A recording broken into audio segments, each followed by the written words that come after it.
পাহাড়ের রানী দার্জিলিং উত্তর পূর্ব ভারতের সবচেয়ে জনপ্রিয় পর্যটন কেন্দ্র। এখান থেকে কাঞ্চনজঙ্ঘার দৃশ্য অতুলনীয়, আর সঙ্গে রয়েছে হিমালয়ের মানুষের আতিথেয়তা। অনেক দিন পর দার্জিলিং এসেছি। এইবার আমি বাবা, মা, কাকা, কাকিমা সকলকে সঙ্গে করে নিয়ে এসেছি। একসাথে সবাই মিলে বেড়াতেই প্রথম। সঙ্গে কয়েকজন বয়স্ক লোক থাকায় এমন হোটেল খুঁজছিলাম যা ম্যালের কাছাকাছি হয়, কিন্তু হোটেলের সামনে থেকেই গাড়িতে ওঠা যায়। আপনারা হয়তো জানেন, ম্যালের আশেপাশে অনেক রাস্তায় নো এন্ট্রি থাকে। সেক্ষেত্রে আপনাকে অনেকটা হাঁটতে হয় গাড়ির পিকআপ বা ড্রপ পয়েন্টে পৌঁছাতে। আবার যদি রুম থেকে কাঞ্চনজঙ্ঘা দেখা যায় তাহলে সেটা হবে সোনায় সোহাগা। কাছাকাছি ভালো বাঙালি রেস্টুরেন্টও থাকা চাই। এত কিছু ক্রাইটেরিয়া নিয়ে হোটেল খুঁজতে গিয়ে চোখে পড়ল হোটেল পিক টু পিক্স। মহাকাল হোটেলের কাছাকাছি রবার্টসন রোডের উপর এই হোটেলটি অবস্থিত। এখান থেকে ম্যাল মাত্র 5 মিনিটের হাঁটা পথ।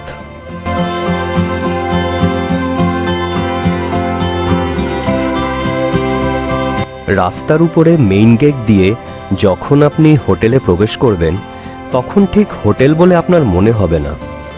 কয়েক পায়ে এগোলে একটা সিঁড়ি পাবেন। সিঁড়ি বেয়ে একটা ফ্লোর উপরে উঠলেই হোটেল পিক টু পিক্স। এইবার একটু তাও হোটেল হোটেল ফিলিং আসবে। এই হোটেলের শুধু একটাই ফ্লোর। মেইন রোড থেকে এন্ট্রান্সের বিচারে মনে হবে যেন আমরা দোতলায় এসেছি। আসলে এটা হলো বিল্ডিংয়ের 5 তলা। পাহাড়ের ঢালে অবস্থিত বলে এই রকম স্ট্রাকচার। পিছন দিক দিয়ে দেখলে আপনি ব্যাপারটা বুঝতে পারবেন। এই বিল্ডিংয়ের কিছুটা আগে ট্যাক্সি স্ট্যান্ডের পাশ দিয়ে একটা শর্টকাট গলি আছে।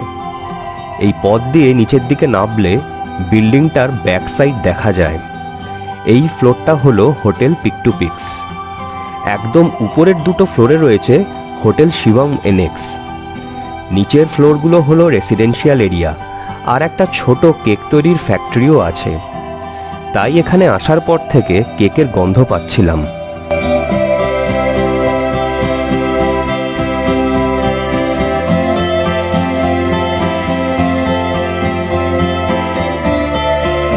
হোটেলে ঢুকতেই বাদিকে রয়েছে রিসেপশন।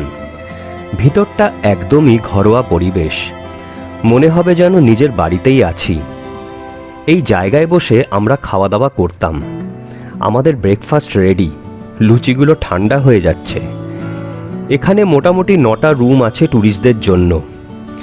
বাকিগুলোতে এখানকার ওনার আর স্টাফরা থাকেন, আর সাথে আছে একটা কিচেন। রুম নাম্বার 201 আর 208 হলো কাঞ্চনজঙ্ঘা ভিউ রুম। 206 আর 207 থেকে আংশিক কাঞ্চনজঙ্ঘা দেখা গেলেও বাকি পাহাড়ের সুন্দর দৃশ্য পাবেন। বাকি রুমগুলো হলো নন ভিউ রুম।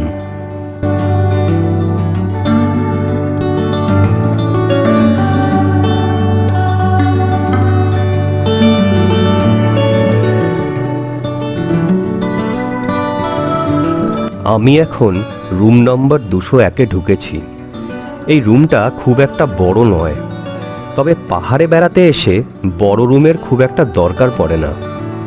রুমে ইলেকট্রিক কেটেল, চা কফি তৈরি করার সরঞ্জাম রয়েছে, আর সঙ্গে রয়েছে একটা বিশাল ব্যালকনি। এখান থেকে আপনি কাঞ্চনজঙ্ঘা দেখতে পাবেন। ভালো সানসেট ভিউও পাওয়া যায়। এই রুমের ভাড়া কত তা নিয়ে পরে বিস্তারিতভাবে বলছি।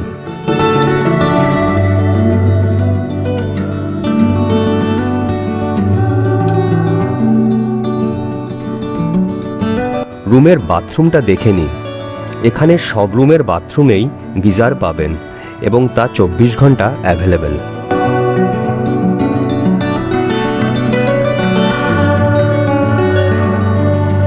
এইবার এসেছি রুম নাম্বার 207-এ। এটা 3 বেড রুম। এই রুমটা তুলনামূলক একটু বড়। এখানেও আপনি ইলেকট্রিক কেটেল, চা কফি বানানোর সরঞ্জাম পাবেন। এই রুমে কোনো ব্যালকনি না থাকলেও পাওয়া যাবে একটা বিশাল বড় জানলা।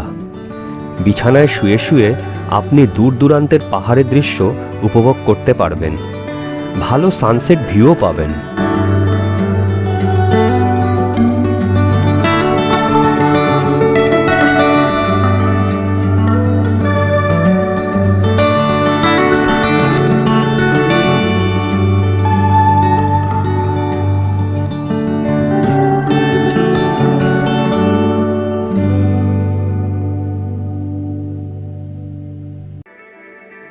চলুন এবার 208 নম্বর রুমটা দেখাই।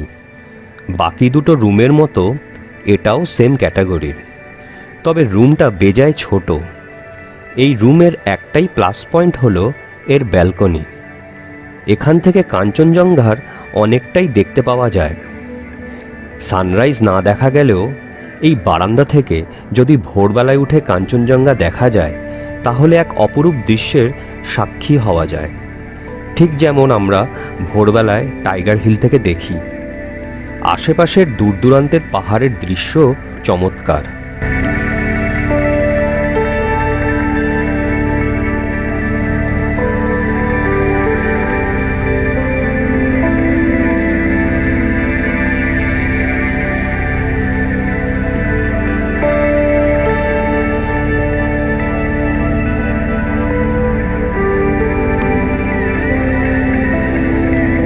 যথারীতি এই রুমের বাথরুমটাও ছোট, কিছুটা আবার ঢালু।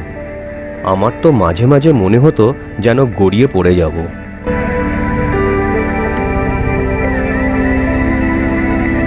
এবার একটু ছাদে যাওয়া যাক। সেখান থেকে পাহাড়ের দৃশ্য দেখতে দেখতে রুমগুলোর ভাড়া নিয়ে আলোচনা করব। উপরে শিভম এনেক্সের 2টো ফ্লোরের সিঁড়ি ভেঙে ছাদে চলে এসেছি। দার্জিলিংয়ে বেশিরভাগ হোটেলের ভাড়া সিজনের উপর ডিপেন্ড করে।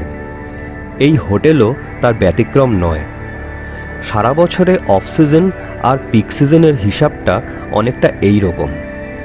সাধারণত ডিসেম্বরের মিডল থেকে শুরু করে ক্রিসমাস নিউ ইয়ার কাটিয়ে জানুয়ারির প্রায় সেকেন্ড উইক অবধি থাকে পিক সিজন। এরপর চলে কিছুদিন অফ সিজন।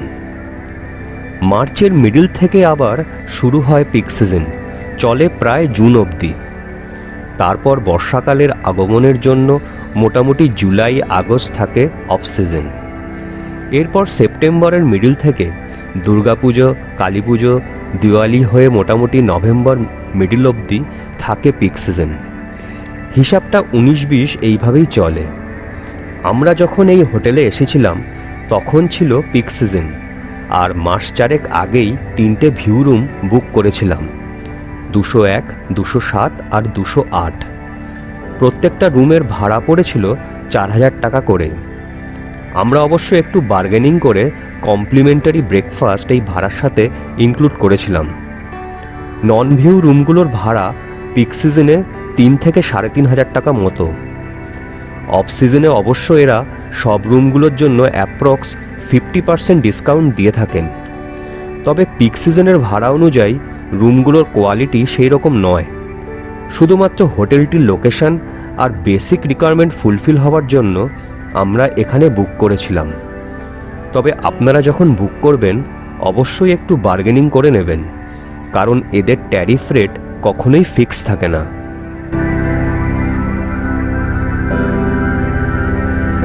এবার আসি এখানকার খাবার দাবারের ব্যাপারে। মেনু কার্ডটা দেখে নিন। এদের কোনো চালু রেস্টুরেন্ট নেই। খাবারের অর্ডারটা তাই একটু আগেই দিতে হবে, এরা সেই মতো রেডি করবে।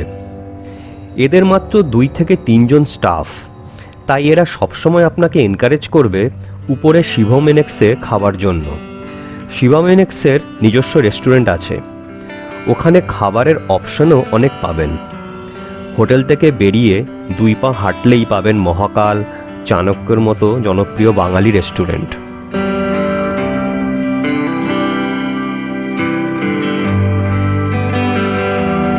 এখানকার স্টাফদের ব্যবহার বেশ ভালো। এরা যথাসাধ্য আপনার ফরমাইশ পূরণ করার চেষ্টা করবে। আমরা টোটাল 8 জন ছিলাম। সত্যি বলতে মনে হচ্ছিল যেন বাড়িতেই আছি। একসাথে আমরা এই ট্যুরটা বেশ এনজয় করেছিলাম। শুধুমাত্র রুম ভাড়াটাই যা একটু বেশি ছিল। এখানকার ওনার দীপঙ্কর প্রধান খুব ভালো মানুষ। রুম বুক করার জন্য আপনারা এনাকে ফোন বা ইমেল করতে পারেন। স্ক্রিনে আর ভিডিওর ডেসক্রিপশানে আমি ডিটেল দিয়ে দিলাম। সম্প্রতি ইনি আরও একটা নতুন হোটেল শুরু করেছেন, হোটেল ভ্যালেন্টিনো, তাই বেশ ব্যস্ত। উনি অবশ্য আমায় আশ্বস্ত করেছেন যে আর কয়েক মাসের মধ্যে 2টো হোটেলের সার্ভিস আর গেট আপ আরও উন্নত করে ফেলবেন।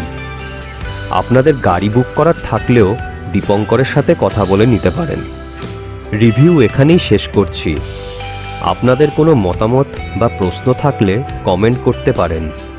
আমি যথাসাধ্য উত্তর দেওয়ার চেষ্টা করব। সকলে ভালো থাকবেন। ধন্যবাদ।